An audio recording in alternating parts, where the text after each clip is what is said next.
যারা ঝাল খেতে পছন্দ করেন এইভাবে কাঁচামরিচের আচার বানিয়ে সারা বছর জুড়ে সংরক্ষণ করুন। রুটি, পরোটা, খিচুড়ি যে কোনো কিছুর সাথে একদম বেস্ট হবে। তাই বাজারে কাঁচামরিচের দাম কম থাকতে থাকতেই বেশি করে বানিয়ে রাখুন।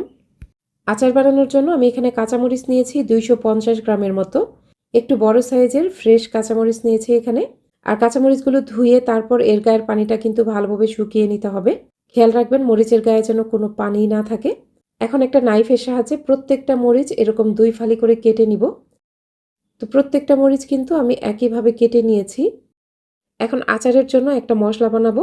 এর জন্য এরকম একটা বড় সাইজের চায়ের চামচ নিয়েছি। এই চামচ ভর্তি করে 1 চা চামচ দিলাম আস্ত ধনিয়া, তারপর 1 চা চামচ দিলাম মিষ্টি জিরা অথবা মৌরি, হাফ চা চামচের মতো দিলাম আস্ত জিরা ও 1 চা চামচ দিলাম কালো সরিষা। এখন এই মশলাগুলোকে চুলার কম আঁচে ভালোভাবে টেলে নিতে হবে। কিছুক্ষণ টেলে নেওয়ার পর দেখবেন মশলার কালার অনেকটা চেঞ্জ হয়ে যাবে আর মশলা থেকে খুব সুন্দর একটা সুঘ্রাণ পাওয়া যাবে। আর প্রত্যেকটা মশলাই দেখবেন এরকম ফুটতে শুরু করবে। ঠিক এরকম পর্যায়ে আসলে বুঝতে হবে মশলাটা পারফেক্টভাবে ভাজা হয়ে গেছে। তো মশলা পারফেক্টভাবে ভাজা হয়ে যাওয়ার পর চুলা বন্ধ করে দিব। চুলা বন্ধ করে তারপর এগুলো ঠান্ডা করে একটা ব্লেন্ডার জাগে আধ ভাঙা করে গুঁড়া করে নিব। মশলাটাকে খুব বেশি মিহি করে গুঁড়া করা যাবে না, আধ ভাঙা করে নিতে হবে। এখন আচার বানানোর জন্য প্রায় হাফ কাপ পরিমাণ সরিষার তেল নিয়ে নিলাম। তেল গরম হয়ে গেলে ফোড়নের জন্য দিয়ে দিলাম অল্প পরিমাণ একটু কালো জিরা, অল্প পরিমাণ একটু আস্ত জিরা ও হাফ চা চামচ দিয়ে দিলাম কালো সরিষা। এই মশলাগুলো ভালোভাবে ফুটে ওঠার পর কেটে রাখা কাঁচামরিচগুলো দিয়ে দিলাম। এখন চুলার আঁচ কমিয়ে তারপরে মরিচগুলোকে প্রায় 2 মিনিটের মতো একটু ভেজে নিব। অবশ্যই চুলার কম আঁচে মরিচগুলো ভাজবেন। খেয়াল রাখবেন মরিচের গায়ে যেন তেলের যে একটা ভাজা ভাজা দাগ আছে সেটা যেন না পড়ে। চুলার কম আঁচে মরিচগুলোকে প্রায় 2 মিনিটের মতো ভেজে নিয়েছি। এখন দিয়ে দিলাম অল্প পরিমাণ একটু হলুদের গুঁড়া ও হাফ চা চামচ পরিমাণ মরিচের গুঁড়া, স্বাদ মতো লবণ দিলাম।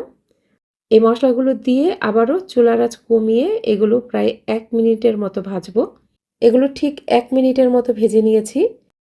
এখন যে মশলাটা টেলে গুঁড়া করে রেখেছিলাম সেটা দিয়ে দিলাম। এখনও কিন্তু চুলার আঁচ কমই থাকবে। চুলার কম আঁচে এটা আরেকটু ভাজবো। ধরুন আরও প্রায় 2 থেকে 2.5 মিনিটের মতো ভাজবো। এই কাঁচামরিচের আচার কিন্তু ভেজে ভেজে অনেক নরম করে ফেলা যাবে না। চুলার কম আঁচে এই আচারটা বানাতে হবে। আর খেয়াল রাখবেন মরিচগুলো যেন অনেকটা শক্ত শক্তই থাকে। এবং আচারটাকে আমি আরও প্রায় 2 মিনিটের মতো ভেজে নিয়েছি। এখন কি করব, এরকম একটা বড় সাইজের 1 ফালি লেবুর রস দিয়ে দিব। তো এখানে প্রায় 2 চা চামচের মতো লেবুর রস আপনাকে দিতে হবে। তো সম্পূর্ণ লেবুর রসটাই আমি চিপে চিপে দিয়ে দিলাম। রেসিপি ভালো লাগলে আমার ইউটিউব চ্যানেলটিকে সাবস্ক্রাইব করে পাশে থাকা অল লিখা বাটনটাতে ক্লিক করে রাখবেন। আর যারা ভিডিওটি ফেসবুক থেকে দেখছেন তারা অবশ্যই আমার ফেসবুক পেজটিকে লাইক ও ফলো করে রাখবেন। লেবুর রস দিয়ে চুলার কম আঁচে আচারটাকে প্রায় 1 মিনিটের মতো ভাজবো। এর থেকে বেশি কিন্তু এটা কুক করবেন না। কোনোভাবেই মরিচগুলো যেন নরম না হয়ে যায় সেই বিষয়টা খেয়াল রাখতে হবে। তো এই পর্যায়ে আচারটা পারফেক্ট মনে হচ্ছে। এখন চুলা বন্ধ করে দিব। আচারটাকে প্রায় 15 দিনের মতো নর্মাল তাপমাত্রায় সংরক্ষণ করতে পারবেন। তারপর কিন্তু এটা ফ্রিজের নর্মালে সংরক্ষণ করতে হবে। গরম গরম পরোটার সাথে এই আচারটা খেতে যে কি ভালো লাগছিল আমি আপনাদের বলে বোঝাতে পারবো না। আমার অনুরোধ থাকবে এই আচারটা একবার হলেও ট্রাই করবেন। রুটি পরোটার সাথে এই আচারটা হলে কিন্তু আর কিছুই লাগবে না। রেসিপি ভালো লাগলে অবশ্যই একটা লাইক দিয়ে দিবেন। আজ এখানেই বিদায় নিচ্ছি। আল্লাহ হাফিজ।